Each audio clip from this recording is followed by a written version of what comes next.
We're ready to go. 10 laps or 20 minutes, whichever comes first. Felix Rosenqvist and Scott McLaughlin, they make up the front row, and we see green in the first non-points race in IndyCar since 2008, and there's a crash already. It's the Juncos Hollinger Chevrolet, and they hit Rinus VeeKay. Looks like Will Power involved there as well. Contact so early on the brakes into turn 1 as there's a battle up front now. Rosenqvist defending against McLaughlin outside of turn 2. Wheel-to-wheel diff. There may not be any points on the line, but these guys want the cash, and they are racing hard. I love seeing that aggression out of Scott McLaughlin so early, trying to hold it on the outside of a corner. We've seen a lot of drivers make mistakes in. Caution is out. Understandably so. Big collision going down into turn 1 that involved Romain Grosjean in his new ride at Juncos Hollinger Racing, and he collided with Ed Carpenter Racing's Rinus VeeKay. Both these cars have been fast throughout testing, especially VeeKay, and that puts an end to their chances for the cash, the big money today here at Thermal. What happened, Hinch? Over before it started, you see Colton Herta a little bit out of line there at the back of the field, and again, the brake zones have been a big topic of conversation. A little bit of contact there with Colton. Scott Dixon. It was Scott Dixon that just misjudged the brake a little bit, got into the back of Grosjean. Colton Herta maybe even into the back of Dixon a little, and then as Grosjean shot across, hit Rinus VeeKay, forced Will Power wide. Let's watch on board with Colton. Green, green, green.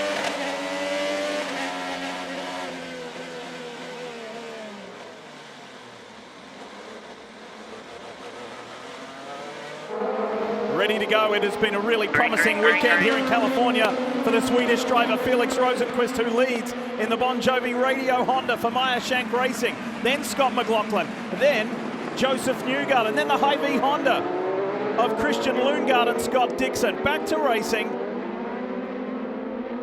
And remember, Lundgaard did have a little bit of damage. He did have contact there. The left side pod a little bit crunched in, so let's see if the 45 is suffering any loss of pace as a result. Just hearing from race control that Dixon in the PNC Bank Honda, that orange and blue car right there, penalized for avoidable contact, and he's got to drive through. Yeah, pretty easy call there for race control. Just a loss of control from the 9 caused a several car accident, ends their day. That's pretty on par with how race control runs these. We got a drive-through penalty for what happened in turn 1. Let's do it now. There you go. I mean, it's not done. Things can happen in these races, certainly, but Felix looking nicely in control up front right now. The pressure is on, bottom box. There is a rookie chasing the youngest ever winner in the history of IndyCar. Nolan Siegel is not letting Colton Herta get away. This is a great scrap, and behind him he's got Santino Ferrucci of AJ Foyt Racing, and then Will Power. What a story that would be if young Nolan Siegel could keep Andretti Global from advancing in the first heat. Dale Coyne Racing tested this young driver. He only had a day in the car at Sebring before he got the nod to do this race. He's doing 3 others. A little bit of a mistake from Nolan. A little bit wide in turn 1. Here comes Santino Ferrucci in that Sexton Properties Chevrolet, and Will Power is looming. This 6th place isn't guaranteed for Colton Herta. Meanwhile, in the top box, the race leader, Felix Rosenqvist, won the pole. It doesn't go against his IndyCar career pole position tally, but the team and Helio Castro Neves, the 4-time Indy 500 winner, texted me last night and said, hey, to us, that counts as a pole. We'll take it. He led the field to green in a race of sorts. It was only a heat, but still, it's an emotional pole if nothing else. Nolan Siegel trying to hang on to that 7th place in case there's a problem in front. Colton Herta, nice gap now, as well as a gap between Rosenqvist and McLaughlin up front. Only a few corners to go now. McLaughlin's got it down a half a second. He's heading into the corner where Will Power made the move on Kirkwood. He thought about it, Tiff. This is going to be a boost. You're back. This is going to be a huge boost for Meyer Shank Racing and for Felix Rosenqvist. Turn 15, turn 16, and the final turn 17 is waiting. And the stretch to the line is here. Felix Rosenquist wins Heat 1 at the Thermal Club $1 Million Challenge. Scott McLaughlin goes through. There's a scrap on here. Unfortunately, it's not for that 6th and final position. That's going to go to Colton Herter. Herter from Andretti Global in the Gamebridge Honda will be the 6th and final driver to go through in that big dash for cash. Up from P11, what a great result. Here are the race results of the Thermal Club $1 Million Challenge. Heat number 1, and these 6 drivers are going through for the big dash for cash. Marty Snyder. Let's chat with that winner, Felix Rosenquist. Hey, I know there was no money on the line, no points on the line, but what sort of confidence boost does this give this team? It's an awesome start. It was, man, it felt like a long race. I was dragging quite bad in the end. Lost my rears a bit, and Scott, I think I was a bit quicker in the beginning, and then he had really good pace in the end and a bit more push to pass. But it was fairly under control. But yeah, super pleased with my team, MyShank Racing. This is a great start for us. Your mind immediately, I'm sure, goes to what that final race will be like. What did you learn in the heat that you can apply later? I mean, it was a bit of a tricky one. It started off really dusty, but it cleaned up fairly quick. I'd say 2-3 laps. So you kind of learn at a track on the fly, which has been the case here all week. But yeah, the long race is going to be a challenge for sure with 20 laps on those tires. So yeah, maybe I'm not sure how many adjustments we can make, but I think I'm going to try to do something. So. Ready to go. Same rules apply. 10 laps or 20 minutes. Palou gets a great start. Great jump from him on the inside. Graham Rahal lining up third. You see the McLaren going on the inside of, I believe, Tom Blomqvist. A little bit of contact. Alex Rossi sideways. Trouble to get the power down out of 2, Diff. Linus Lundqvist is that all blue car on the inside. Graham Rahal is on the outside of him in the white, blue, and black car. And this is a great start for Rahal. It is side by side with the McLarens through turn 3. Alexander Rossi on the inside now looking at Tom Blomqvist. Look at them, the teammates battling. No team orders when there's nothing but money on the line, Diff. It's a patch of papaya right there, all 3. Papaya, black and white and blue. Arrow McLaren Chevys. The teammates together. Callum Ilott leading the train right now, filling in for the injured David Malukas as we see Linus Lundqvist looking on the inside of Graham Rahal. All these drivers will have watched that first heat with a lot of interest, trying to take notes on where moves could be done, trying to take notes of the lap times. What do you have to do to take care of those Firestone tires? And how closely did they watch Heat 1? And if they had teammates in Heat 1, what did they learn from that? Alex Palou, Marcus Armstrong, Graham Rahal, Linus Lundqvist goes through. And Pietro Fittipaldi, this is a promising race for Rahal Letterman Lanigan, who already has 1 teammate through. Callum Ilott almost hit the back of Tom Blomqvist there. And that opened the door for Alex Rossi in the white and orange McLaren there. See a little bit of tire smoke, maybe some defense from Blomqvist on Ilott.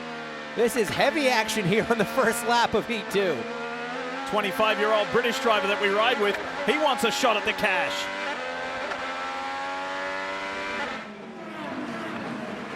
This is where it's getting interesting. The teammates are racing each other and trying to get ahead as well. Whoa, tough to go around the long way. Alex Rossi on his teammate Callum Ilott, dropping the dirt. That's going to allow Pato O'Ward now in the number 5 car on the outside, the black and orange McLaren. This makes it even more difficult when you've got to race this hard against teammates, and Pato O'Ward almost tags Alexander Rossi. Such heads-up driving from Rossi there. He saw there was a car on the inside, left the room. But this is so tough. All 3 of these drivers right now, they're below the cut line, Diff. Ilott's in 7th, Rossi 8th, O'Ward, who we're right on board with, in 9th. These cars need to move up, not be racing each other. Tom Blomqvist in that transfer spot. He's new to IndyCars. He's a full-time sports car driver, and he's getting closer to being where he wants to be as we see a little pop-out, a challenge for that 7th position, trying to get by Callum Ilott, and Alexander Rossi is going to get it done. How big for Callum Ilott? This is the only confirmed drive he has the rest of the season. He's auditioning for a job for maybe later this year or next year. How big is it for Alexander Rossi? Qualifying didn't go to plan, and now he's just 1 position away from making the cut to race for the money. On board with thanks to Mission Foods.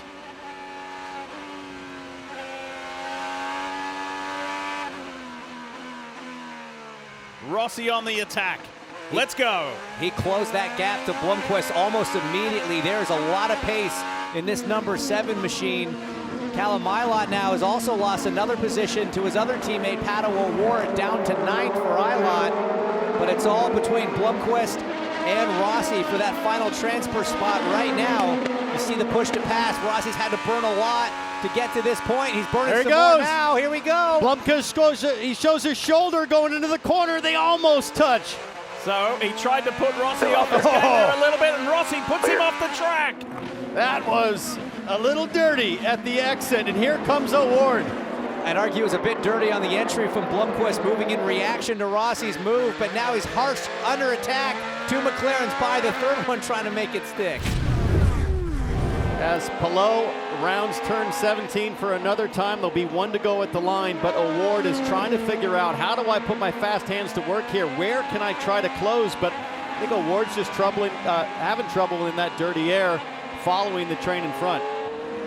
And as we look to the grid for the final, pole will go to the driver who won the heat race and had the fastest qualifying time yesterday, which was this guy. by a fraction of a second. I want to say 0.02 of a second was Alex Palou over Felix Rosenqvist. So both pole sitters are looking like they're going to win their heat, and you want to be starting pole for that final. It looks like Alex Palou is going to be lined up for that.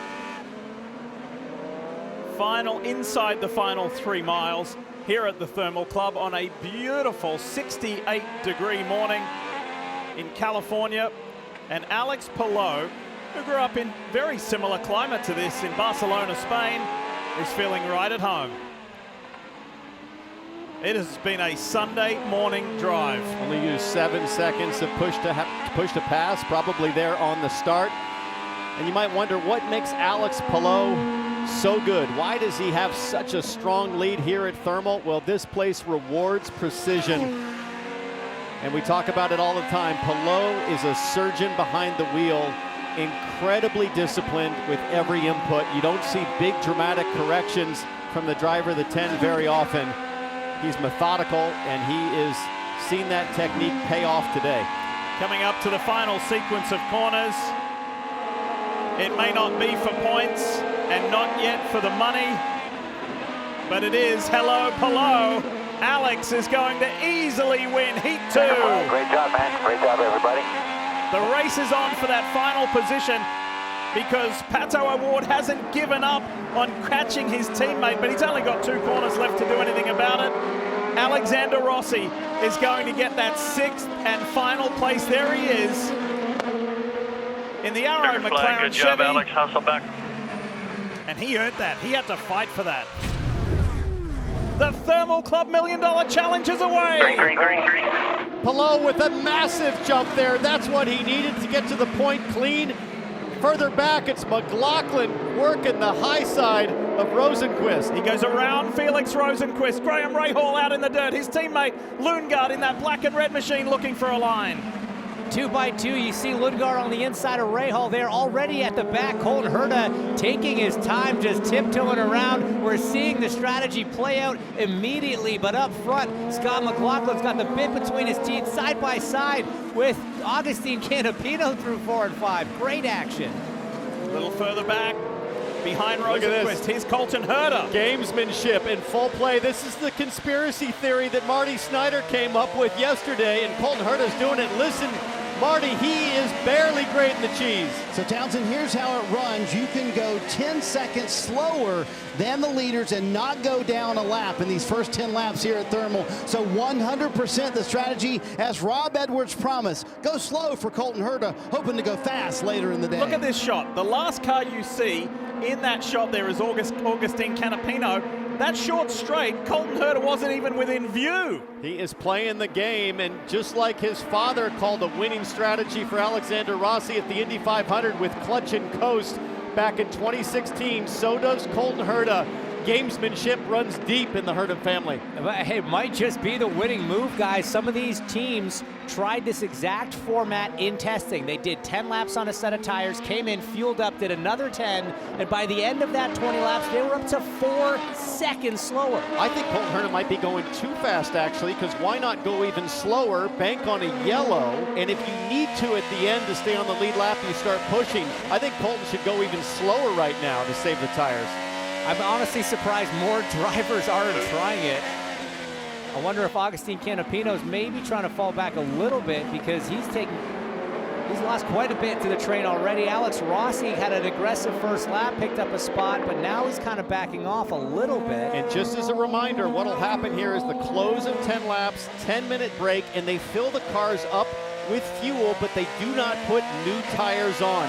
Look at Colton Herta's last lap, over 12 seconds slower than Palou. This is management with a capital M, and I think the car in front of him has woken up to it as well. Augustine Canapino, Marty. Rob Edwards told me they have been doing math on this for weeks. So Colton Herta actually was told a moment ago where his pace is relative to the leaders. Listen. I think probably too slow.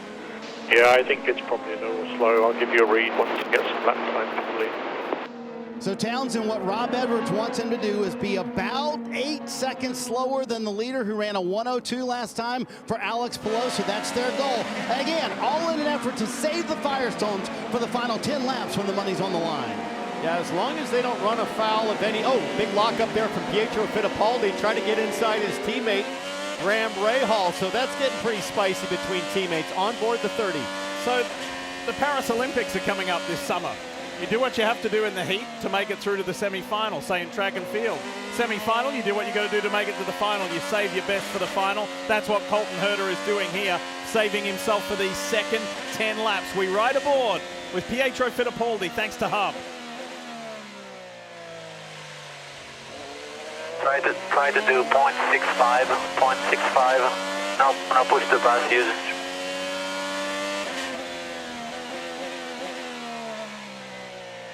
Almost sounds like Pietro Fittipaldi was getting a fuel number from his team. Yeah, you have to drop to the back. Try to stay in the lead lap, please. Okay, so they're bailing right now, Kevin. I think they're telling Pietro Fittipaldi, drop to the back, but stay on the lead lap. It's a late call to go to the Herta strategy, Kev. Well, We they have to also we have to do 0.65 GPL. Look at the number close to your tire pressure, and I don't think we can keep the pace with the other guys, so you have to go to the back and save they fuel. miscalculated, did not get enough fuel in, so that's the issue. What? Oh my goodness. That's very surprising. Try to do 0.65 GPL. Having to save fuel right now in a 10-lap sprint, that's not ideal. Big miscalculation from the RLL camp. Yeah, super strange.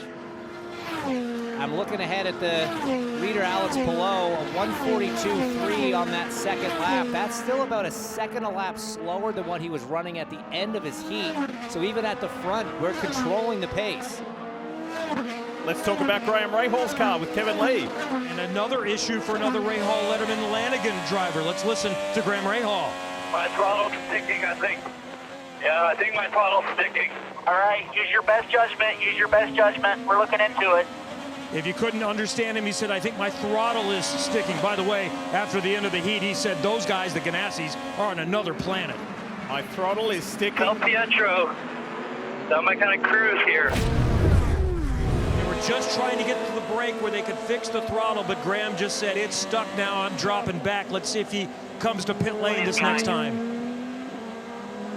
He's struggling at the back. Palou completely in control out front, a 1:44.7. It's comical now how much he's backing off, and McLaughlin just staying in lockstep, keeping that second and a half barrier, plus or minus a few tenths. Graham should just hang out. I mean, anything to stay on track, really. There's no reason to come to pit lane. Just pull the clutch in if you have to. Just try to stay on the lead lap and see if they can fix it in the break. Well, I guess we'll follow that story with race control, right? And the officials, will they let him do emergency service, you know, in the break? Well, the last thing you want is the driver saying the throttle's sticking. Oh, and my goodness. The officials saying, sorry, you can't fix it. You're just going to have to tough it out. There he is.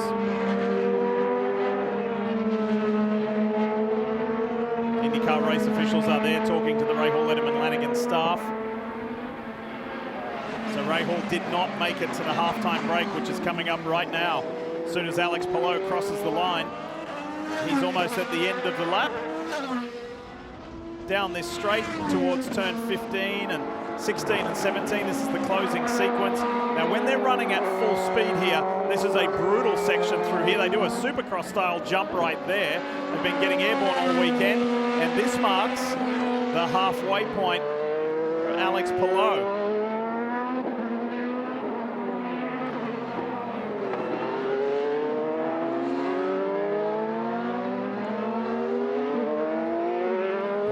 last car on the lead lap crosses the line, we will get the flag that freezes the field. Now, so you see Pallou's back way out of it here. So this is Pietro Fittipaldi, last car on track.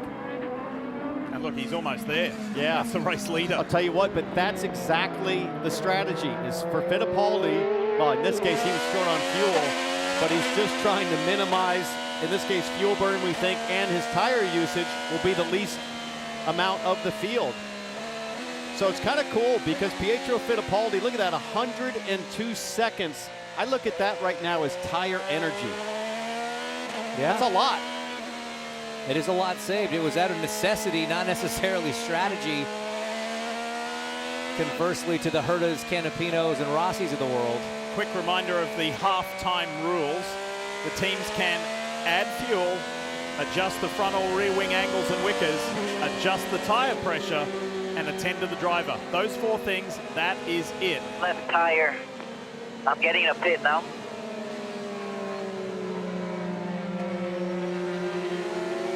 Something about the left tire. Getting a something. I couldn't hear. It wasn't vibration. I'm not sure what he was saying. Maybe. Certainly coming to pit lane, we believe, this time for the 10-minute break. But man, look at Colton Herta, 93 seconds to the back. I mean, I'll say it again, that is a huge amount of Firestone saved. I'm really keen to see what happens in the second half. All right, so that is now officially the first half. Pietro Fittipaldi will have to come around another lap. Alex Palou, he can dive to pit road here in the Thermal Club $1 Million Challenge. So a pretty calm opening half. It's going to be a lot more wild in the second half. Here we go, the Thermal Club $1 Million Challenge. The final half is underway and everybody is racing for the big money. McLaughlin very close through turn 17 there. Both drivers on the button. A lot Contact. more from Palou. Canapino and Rossi, I think, side by side. Canapino got into the left rear of Alexander Rossi, and look who picked up a spot, Colton Herta. Palou, McLaughlin, Rosenquist, Armstrong, Newgarden, and then Alexander Rossi. Does anybody have anything for the Spaniard out front? Linus Lundqvist was in between Rossi and Newgarden there as we ride on board the game bridge on board. Colton Herta there all over the back of his former teammate Alex Rossi. Both these guys aggressive tire saving, but you only have 40 seconds to push to pass. You got to be strategic on when you use it if you're these guys Rossi trying to make the moves, which Rossi is now. Inside Linus Lundqvist, another position gain for the Arrow McLaren driver. He's the only one of the 3 Arrow McLaren Chevy pilots in this race for the big money. Back on board the Gainbridge Honda. Up to 6 for Alex Rossi. Prize money paying down to 5th place. He's almost in the money. The guy that had to scrape his way in through that beautiful drive in the first heat. Oh, Lundqvist looks pretty squirrely in the S's. He is hanging on already. Will we see a willpower move here to 14? No, not quite from Colton Herta. He's going to try and square him up here, though. You've got to be so smart with the push to pass. You see the green lights on the side of the dash there for Colton Herta as we see Rossi working on Newgarden. Rossi looking all over the back of the Hitachi car. He is right there through this really tricky section. They get a little jump over the curb. And will Rossi try to outbrake him? He goes to the high side. Now he had Kalamarla try and go around the outside of turn 1 in the heat race. That didn't work out. Is he going to do the switchback? Tries Joseph Newgarden. They're wheel to wheel. A couple of Chevrolet drivers. Team Penske, Arrow McLaren going at it. And Rossi moves over on Newgarden. They almost hit. Better be careful for both of them. They go wide. They gave up at least 2 spots, I think. Lundqvist to the inside. And Herta. Oh boy, that was expensive in more ways than one. That was a gift for Colton Herta, guys, picking up spots. Now he's in 6th. Rossi and Newgarden still trying to sort out their differences here as the Ganassi driver Lundqvist and Colton Herta from Andretti pull away. Here comes Rossi. You're seeing Lundgaard watching Rossi. Rossi pops to the inside of Newgarden. This time, Alexander Rossi's able to make the move stick. Look at the push to pass situation, guys. 6 seconds is all Alex Rossi has left. That is not a lot. When Here comes Herta. Look at him. He's making the move the inside of Lundqvist. He gets another one. Colton Herta in the top 5. 8 laps to go grab half a mil. He is on his way. He's in the money. And outside of McLaughlin has the second most push to pass left. But the gap between first and second, look at that. It's now 2 seconds from Alex Palou to Scott McLaughlin, and then a gaping hole to Felix Rosenqvist in third. Palou is still in control.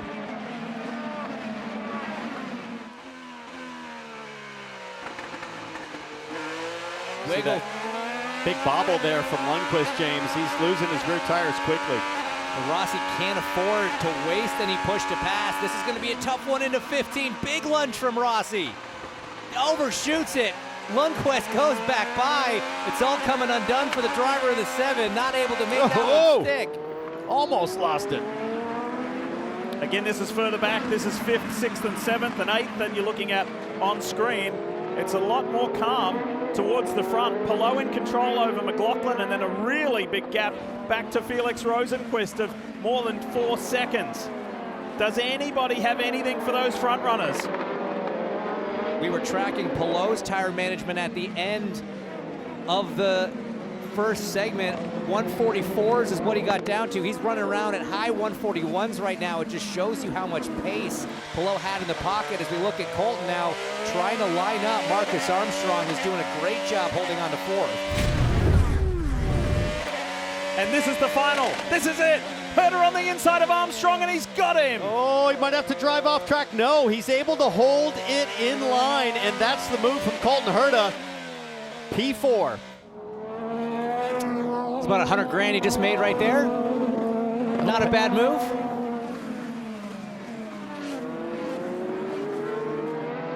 I mean, he doesn't have the time, the push to pass. There's 25, you only have 8. Don't use it unless you need to when you get to Rosenqvist. Or the tires to catch Alex Palou, but this strategy is pulled off from all the way on the back row in the heat. But he gets a little bit of clean air now, Diff. About 2 seconds back of Rosenqvist. I would expect Colton to be able to close quite easily here as his vehicle is downforce is optimized with clean air, and he's got the fresher rubber. So how quickly can he close the gap? This is further back. What about for the big bucks at the front? What is Alex Palou doing that just prevents anybody, Kevin, from getting within 5 seconds of him? And he's not said anything the entire session, as you can expect, because it's going perfect. Let's go back to St. Pete a couple of weeks ago. Watching social media, some people were saying, hey, is there an issue with Ganassi this year going to 5 cars? Their best finish was Palou in 6th. I kind of wondered if maybe just the way the race played out, they couldn't use any tire strategy. Well, here where that matters, Alex Palou is dominating. Ganassi running 1, 5, and 6 this weekend. The 26-year-old Spaniard, Alex Palou, wins the Thermal Club $1 Million Challenge. Let's go! Yee! Thank you, boys. That's awesome. Scott McLaughlin of Team Penske follows him home in second, and Felix Rosenqvist for Meyer Shank Racing in third. And Colton Herder's strategy of being very conservative, waiting at the back in the opening half, and then coming through, nets him 4th place and plenty of money as well. Diff, even for the stoic Spaniard, Alex Palou celebrated with a big yell on the radio to his team. $500,000 richer. He wins the $1 million challenge. Boy, Alex, even as good as you guys were all weekend long, did you expect almost a 6-second victory when you're racing for $500,000? No, honestly, the car was amazing. The 10 crew and all the Chip Ganassi Racing guys did an amazing job. So, yeah, super proud. All weekend's been amazing. I was a bit surprised how the competitors treated the first 10 laps, saving tires. I was like, all right, that's our game. I like it. So, yeah, super proud of the 10 car and everybody at Chip Ganassi Racing. You're going to get this question a lot today. What are you going to do with $500,000? I need to buy a lot of diapers and pajamas, so probably I'll do that and probably do some small party with the boys. There you go. The new dad going to go buy some diapers with $500,000. That'll buy a couple diapers, I think, Kevin. Up next, it's the Acura Grand Prix of Long Beach, Sunday, April 21st. Watch it at 3 p.m. on USA Network.